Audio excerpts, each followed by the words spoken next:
사사기 13장 1절에서 7절까지입니다. 하나님이 블레셋 사람의 손에 이스라엘을 넘기십니다. 40년 동안 블레셋의 지배를 받습니다. 아주 긴 기간입니다. 그런데 이스라엘은 40년 동안 성경 어디 한 곳에도 우리를 살려달라든지 구해달라든지 우리가 잘못했다든지 뭐 이런 얘기가 단 한마디도 나오지 않습니다. 그냥 하나님께서 일방적으로 이 삼손을 보내주시기로 한 거지 이스라엘이 구했기 때문에 삼손을 보내주시겠다 그렇게 하신 것은 아닙니다. 그러니까 그 삼손의 시대가 얼마나 영적으로 무기력한 시대인가, 아무것도 할 수 없는 그런 식물인간 같은 이제 그런 상태에 빠지게 된 겁니다. 우리 한 개인도 그렇고 국가도 그렇고 교회도 그렇고 우리가 이렇게 깨어있지 못하면은 또 때를 분별하지 못하면 그런 상태가 이게 오래 가게 되면은 문제가 뭔지 깨닫고 하나님 앞에 물어야 되는데 전혀 뭐 그런 이 제스처조차도 없어요. 우리 대한민국 이 교회의 상황은 이 전염병 때문에 상당히 지금 어렵습니다. 예배가 제대로 드려지지 않고. 그래서 어떤 그 통계조사에 보면은 적어도 이 코로나 사태가 끝나게 되면 많게는 30%, 적게는 10% 정도 그리스도인들이 교회를 떠나가게 될 거다. 그렇게 추측을 합니다. 그러니까 오래도록 아무런 생각도 없이 그냥 가만히 있는 사람들, 그렇게 세월 보내는 사람들에게는 지금 이 시대가 상당히 큰 그들에게는 위기의 때가 될 수가 있고, 그리고 점점점 나빠지다가 나중에는 모든 것이 종료되어도 결코 움직일 수 없는 그런 식물인간 같은 그런 상황도 올 수가 있다. 우리는 문제의식을 가지고 교회를 위해서 기도해야 되고 또 연약한 성도들을 돌보고 또 그들에 대해서 더 깊은 관심을 가지는 우리가 되어야 합니다. 그렇게 할 힘이 없었어요. 그럴 능력이 없었어요. 또 너무나 깊이 빠져 있었기 때문에 그런 관심조차도 없었습니다. 병원에 아주 위급한 환자가 왔을 때 그 병원 응급실에서 제일 먼저 하는 일이 뭡니까? 응급차 안에서부터 하는 일이 뭐냐면 기도 유지입니다. 숨쉬게 하는 거. 이 사람이 숨을 쉬나 쉬지 않는가? 혹시 이 기도에 뭐가 막혀 있지 않는가? 그래서 이 기도 유지부터 해요. 숨 쉬도록. 그래서 이제 정상 호흡으로 돌아오면 그래도 지금 이제 좋아지는 겁니다. 호흡이 정상이 되도록 하는 거. 그 다음에 뭐냐면은 영양을 공급해 주는 겁니다. 처음에는 수분을 이제 공급해 주죠. 그러다가 이제 영양도 공급해 주고. 그렇게 하면서 이제 몸이 점점 회복이 되어지는데, 영적으로도 그렇습니다. 먼저 기도 유지가 필요해요. 하나님 앞에 드리는 기도. 이 숨의 길을 뚫어주는 겁니다. 이게 가장 큰 기초입니다. 가장 기본적인 기초가 뭐냐면 안 된다 하더라도 숨을 쉬려고 노력을 해야 되고 숨이 제대로 쉬어지도록 해야 되고 편안하게 숨 쉬도록 기도하려고 맘먹으면 얼마든지 편안하게 기도하고 또 내가 숨을 쉬는지 쉬지 않는지 느낄 수 없을 정도로 아주 깊이 이제 그런 숨길이 열려야 하는 것입니다. 입에다 호흡기 달고 먹지 못해가지고 뭔가 외부에서 간접적으로 영양을 공급하면 그건 대단히 위험한 상태에 이미 빠져있다.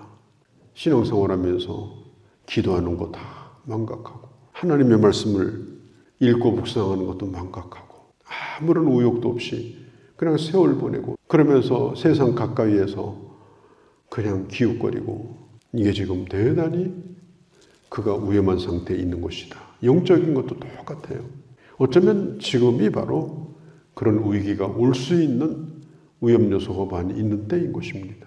우리들도 이런 면에서 나 자신을 돌아봐야 되고 또 주변에 있는 사람들도 우리가 좀 관심을 가져야 됩니다. 이제 삼손의 얘기가 시작됩니다. 이제 삼손 이야기는 참 드라마틱해요. 그래서 뭐 많은 드라마, 많은 작품들, 뭐 영화, 뭐 소설, 뮤지컬, 이 삼손에 대한 작품이 많아요. 이 삼손은 한마디로 말하면 딱 한 문장입니다. 힘은 강하였으나 지극히 의지가 약한 사람. 힘은 넘쳐요. 그런데 의지는 지극히 약해요. 그런 사람의 대표적인 인물이 바로 삼손입니다. 삼손은 하나님으로부터 어마어마한 그런 힘을 공급받았습니다. 그런데 그 육체적인 힘이 성령 충만할 때 쓰여질 때는 그게 동족을 살리는 유익한 사역이 되었습니다. 그런데 성령 없이 그 힘을 자랑하고 쓰고 다닐 때는 이건 보통 사람도 안 되는 아주 천박한, 아주 타락한 그런 모습을 보여주고 있습니다. 그래서 삼손은 힘은 강하였으나 의지는 매우 약한 사람의 대명사. 또 그렇게 사는 그런 결과는 어떻게 되는가? 그런 것들을 잘 보여주고 있는 것이 이 삼손의 얘기예요. 삼손이라는 이름으로 자식 이름 지어준 건 내가 본 적이 없어요.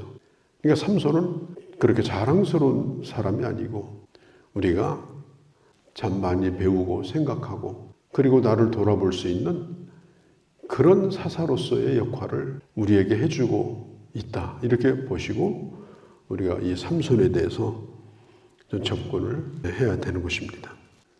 여기 보면은 얘기가 한 부부가 있었는데 그 아내에게 하나님의 천사가 나타납니다. 이 아내는 아이가 없었습니다. 오래도록 아이가 없었어요. 그리고 그때 당시에는 얼마든지 이 첩을 들여가지고 아이를 생산하고 이렇게 하던 시대였지만 남편 마누아라고 하는 사람은 아주 성실하고 아주 진실한 사람이었습니다.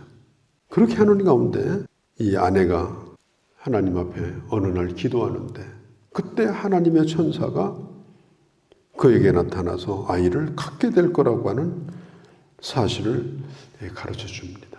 그 아이를 갖고 있는 동안에 부정한 것을 가까이 하든지 독주를 입에 댄다든지 머리에 삭도를 대서 머리를 자른다든지 이렇게 하면 안 된다. 아무리 기름진 음식을 먹어도 반주를 해서 이렇게 하는 일을 하지 말라. 또 머리 스타일을 얼마든지 바꿀 수 있지만은 결코 머리에다가 칼을 대지는 말라. 아이를 가지고 있을 동안에 그렇게 하라는 거예요. 근데 이걸 보면 그 아이를 가진 엄마도 그 부모도 바로 나실인, 하나님이 구별한 사람. 그러니까 나실인이 나실인을 낳는 겁니다. 그런 경건한 부모, 나실인으로서의 부모 하에 바로 나실인 자녀가 생산되는 것이다. 이걸 오늘 성경이 가르쳐 줍니다. 나실인이라는 말은 뛰어난다, 구별되다, 이제 그런 뜻을 가지고 있습니다. 부모도 구별되어야 하고 그 자녀도 구별되어야 합니다. 근데 삼손이 태어나서 그걸 못했어요. 힘도 빠지고 쇠사슬에 매이고 그러다가 연자맷돌을 돌리는 짐승의 수준이 되어버리고 눈도 뽑혀버리고 그리고 나중에 하나님이 한 번 함께 하시니까 마지막 힘 한 번 쓰고 결국은 죽음을 맞는 이제 그런 결과를 가져왔죠. 아내가 이제 얘기를 합니다. 하나님의 천사인지 하나님의 사람인지 그것조차도 이 아내는 분간이 없어요. 하나님이 보내신 어떤 분이 참 그런 얘기를 했다. 그러니까 이 남편이 이제 물어보지 않습니까? 6절에 그의 남편에게 말하여 이르되 하나님의 사람이 내게 오셨는데 그 모습이 하나님의 사자 용모 같아서 두려움으로 어디서 왔는지 내가 묻지 못하고 그 이름도 내가 묻지 못했다. 이제 남편이 묻는 거예요. 도대체 누구를 만났냐? 그가 어떻게 생겼느냐? 그러니까 아내가 나도 잘 모르겠다고. 내 이름도 못 물어봤다고. 이제 그렇게 하니까 이 남편이 이제 궁금증이 생겨가지고 그러면 내 아내뿐 아니라 좀 나에게도 나타나면 좋을 텐데 이런 마음을 갖게 된 거죠. 저는 이걸 보면서 한 두 가지 생각을 해봐요.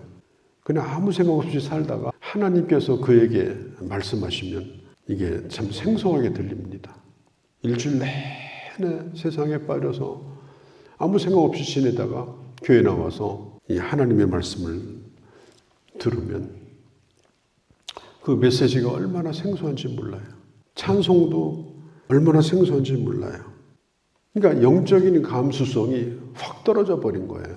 그러니까 이 삼손의 엄마 될 사람도 그가 누구인지 내가 잘 모른다고, 이름도 못 물어보고 내 정신이 없었다고 그렇게 얘기를 하는 거죠. 그러니까 은혜 받을 만한데 은혜 받는 생활을 하기 위해서는 영적으로 깨어있는 생활, 영적인 이 감수성을 항상 건강하게 유지하는 것이 참 아주 중요하다 하는 거고요. 또 한 가지는 이런 겁니다. 이 남편들은 아내가 교회 나가는 것에 대해서 관심이 많아요. 또 물어봅니다. 가끔 요즘 교회에서 무슨 행사하냐, 이렇게 늦게 오냐, 요즘 교회에서 무슨 좋은 일 있었냐, 요즘 얼굴이 밝아 보인다. 집에 가만히 앉아가지고 자기 부인 신앙생활하는 걸 유심히 관찰합니다. 관심이 있다는 얘기예요. 이 삼손의 아버지인 마누아도 그러했습니다. 그런데 어떤 사람은 교회 갔다 와가지고 자기 남편에게 아주 기분 나쁜 소리를 합니다. 우리 교회 아무개. 아우, 나 그 사람 스트레스 받아. 또 아우, 오늘 교회 갔더니 정말 은혜가 안 됐어. 그럼 대부분 남편들은 아내가 행복하기를 바라서 교회 나가는 걸 허락을 해주거든요. 그래도 아내가 행복한 게 좋으니까. 그래서 아내가 교회 나와 다니면서 막 은혜 받고 좋아하고 그러면 남편도 굉장히 좋아해요, 그걸. 그리고 신앙생활 잘하도록 도와주고 협력해주고 막 그렇게 합니다. 그리고 이제 관심 가지고 물어봐요. 오늘 교회에서 무슨 얘기 했냐고. 그때 아내 얘기를 그 남편은 잘 듣습니다. 그러니까 여자들은 이렇게 감정적이라고 하면 남자들은 분석적입니다. 그래서 말을 잘 하고 이렇게 전달만 해줘도 남자들은 굉장히 큰 관심을 가져요. 그러다가 나중에 무슨 마음이 생기냐. 이제 아내가 해주는 말이 시원찮아요. 내가 직접 가서 나도 은혜 받고 나도 교회 생활을 하고 싶고 이런 생각이 드는 겁니다. 그러니까 신앙생활을 하는 이 아내의 역할이 굉장히 중요해요. 은혜 받고 살아가는 아름다운 모습. 이제 그걸 계속해서 보여주고 또 좋은 얘기를 자꾸 해주고 나 혼자 듣기 아까운 얘기더라. 우리 교인들은 참 좋더라. 뭐 이러면 자기도 이제 막 교회 가고 싶어서 못 견디는 거예요. 근데 어느 날은 갑자기 아내가 막 교회 갔다 와서 불평을 해요. 아니 내 아내가 이 교회 나가서 저렇게 불평하면 남편이 화를 막 더 냅니다. 왜 더 내느냐? 아내가 행복하지 않으니까. 그래서 소리를 지르는 거예요. 그런 게 뭐하러 가느냐고. 나가지 말라고. 그러면 또 아내는 그걸 핍박이라고 생각하고 핍박이 아니에요. 아내가 대단히 잘못한 겁니다. 그러니까 신앙생활을 하는 아내들은 남편이 믿음이 아주 없는 사람도 있고 교회에 못 나오는 사람도 있고 교회 따라 나오는 사람도 있고 그렇지만 은혜로운 아내가 있을 때 은혜로운 남편이 있고요. 그리고 자녀에 대한 것도 그렇습니다. 여기 보면은 그 부모를 나실인으로 말씀하셨잖아요. 나실인. 부모가 나실인이어야 나실인 자녀를 낳습니다. 나실인 자녀를 낳아요. 자녀를 낳는 것보다 중요한 건 뭐냐? 내가 어떤 자녀를 낳을 거냐? 그게 중요한 거죠. 오늘 성경은 말합니다. 이 아이는 하나님께서 쓰실 인물이니까 아이를 가질 때부터 그렇게 하고 그 아이도 네가 그렇게 산 것처럼 그 아이도 나실인으로 그렇게 키워라 이렇게 말씀하고 있는 것입니다. 거룩하신 우리 아버지, 오늘 우리가 삼손의 이 얘기를 이제 시작했습니다. 힘은 엄청나게 강했지만 의지는 한없이 약했던 이 한 남자, 그는 결국 혼란스러운 삶을 살다가 건물에 깔려 고통스러운 마지막을 맞을 수밖에 없었습니다. 아버지, 하나님께서 우리를 거룩한 성도로 부르시고 세상 가운데 구별하여 주시고 너는 내 것이라 하시며 하나님의 백성으로 삼아주신 우리를 나실인으로 삼아주신 주님, 내게 주신 능력이 무엇이든 힘이 무엇이든 그 모든 것들이 하나님을 위하여 아름답게 쓰여지고 귀한 열매로 가득 차고 보기에도 참 좋은 주의 사람으로 살아가는 그런 저희가 되게 하여 주옵소서. 오늘도 주께 의탁합니다. 우리 주 예수님의 이름으로 기도하옵나이다. 아멘.